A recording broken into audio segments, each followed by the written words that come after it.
here we are again. It's been 50 minutes. Now let's take a look at what we have. And as you can see, it has risen a whole lot. More than it did the first time around. So now, I have here my bucket of flour. Spread that out.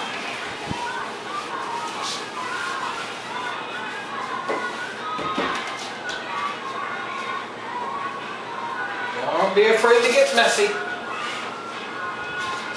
And then we'll dump this right on top of it.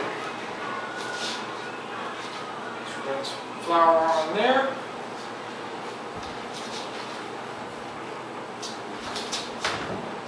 And let's start working it out from the center into a nice pie shape.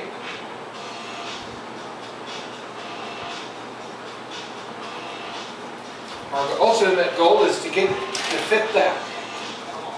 A little more flour. We're going to have olive oil all over it.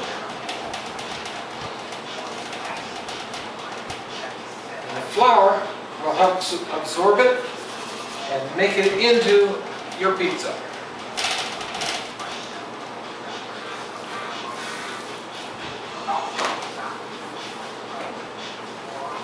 Nice and stretchy.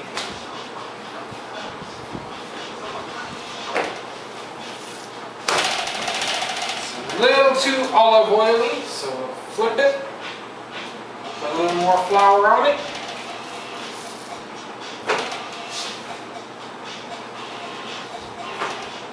More down there. And it'll start to get easy to work with.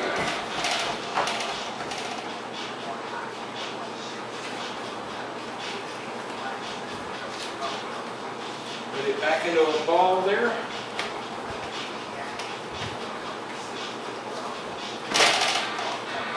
It's all about the right consistency. There we go. That's getting more stretchy.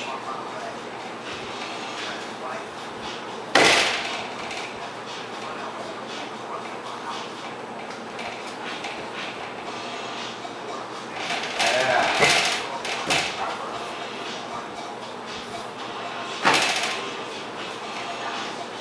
We want it to have a stretchy, not soft, but stretchy consistency. So that when you pick it up, it doesn't just start disintegrating or tearing, but instead it becomes pliable so that you can actually transfer it from the table to your pan. Now I'm not going to get all fancy and toss it in the air like you see in the movies. I have seen that really done. It's impressive. I'll throw it on the floor. So we'll avoid that. You're going to want to get it to about a 1/4 inch thick all the way around.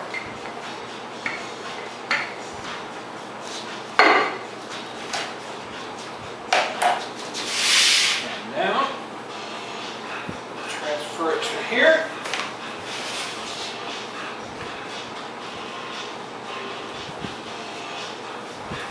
Make it fit.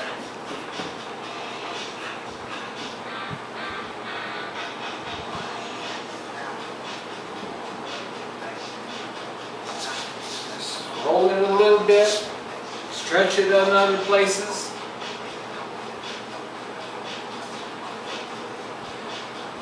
So you have a nice looking little pizza crust. And I forgot my sauce.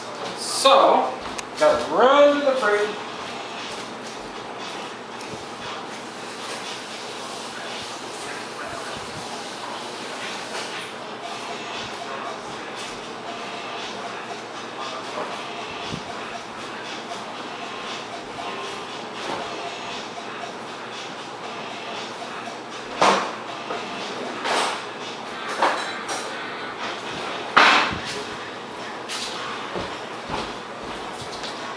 The sauce does not have to be anything fancy. I usually just use spaghetti sauce, the same one I use on my everyday spaghetti. I choose a heart-healthy variety because in our house we've gotten very conscious about that. And you just want to coat the pie crust, not too much, but you don't want too little or you get a dry pizza. You don't want it soggy, you don't want it dry. And as you can see there, we're ending up with a nice looking surface.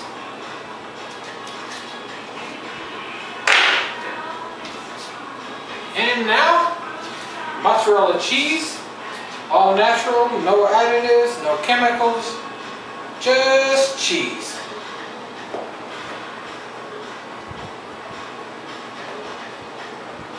This is 1 pound. It's a pretty big pizza.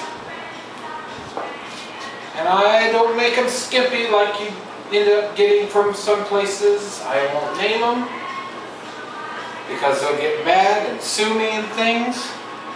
But you know who I'm talking about. Spread it out nice and even. And we have here a little ham. It's just regular old sandwich ham. I cut it up into squares. Because after all, what is Canadian bacon? Ham. So, instead of spending the price, because we're all strapped for cash nowadays, just take your lunch meat ham, cut it up, and get as fancy as you want. What toppings you use is really totally up to you. You know what you like, you know what your family likes.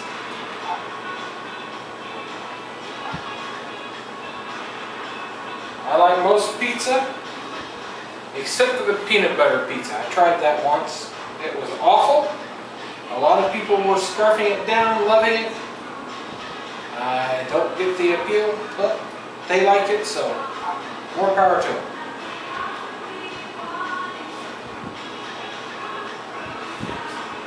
Also, you can be generous with your toppings instead of getting the stingy portions. And there we have a nice Canadian bacon or ham pizza. I was heating the oven to 425 degrees. I'm going to put this in for 25 minutes and we'll be back to see the results.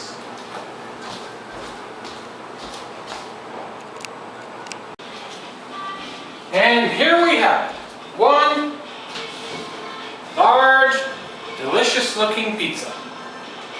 And now there's only one thing left to do. Dinner! No.